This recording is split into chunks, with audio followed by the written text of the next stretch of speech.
Les yeux sont les ennemis de la foi. Parfois, ce que vous voyez est capable, non pas capable, capable, c'est-à-dire que c'est parfois ça possible, oui, à détruire votre foi, votre rapport avec Dieu. Ça veut dire que Dieu vous a parlé. Dieu vous a dit des choses. Vous avez conversé, échangé avec Dieu. Maintenant, comme ça ne vient pas, ou bien il y a un drame qui est arrivé, votre foi va être affectée. Vous allez oublier ce que Dieu a dit. Parce que mon fils m'a dit que il devait régner. Sa germe de fleurs était debout pendant que celle de ses frères était renversée. Comment peut-il mourir maintenant? Donc Dieu m'a menti. Voici son raisonnement. Dieu m'a menti. Dieu m'a menti. Donc ce n'était pas vraiment Dieu qui parlait à cet enfant. C'était autre chose. À cet instant, il y a eu une confusion intellectuelle, morale, sensuelle. Oui, sensuelle, sensuelle dans la tête de ce monsieur.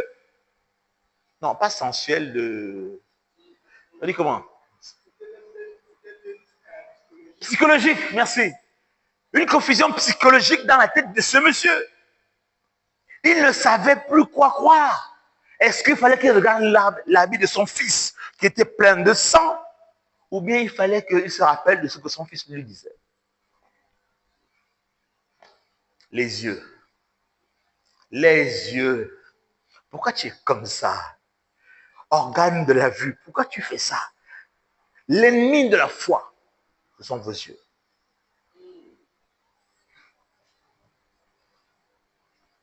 Si vos yeux voient quelque chose,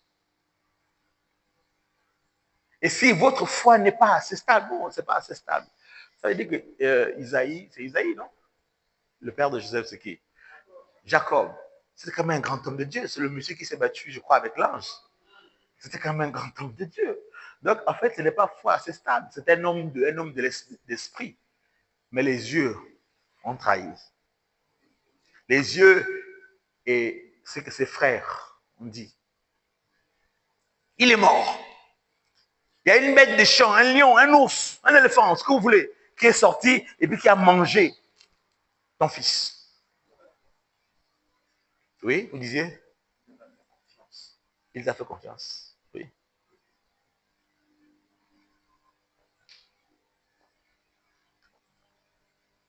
Si Dieu vous fait une promesse, les circonstances, votre vue, ne doit pas vous empêcher de ne pas croire à la promesse que Dieu vous a faite. Si tu es un homme de Dieu, un enfant de Dieu, et que tu es capable de faire comme Job, avec moi comme Job, comme Job, comme Job, comme Job. Quand le malheur est arrivé dans sa vie, et que tout tombait autour de lui,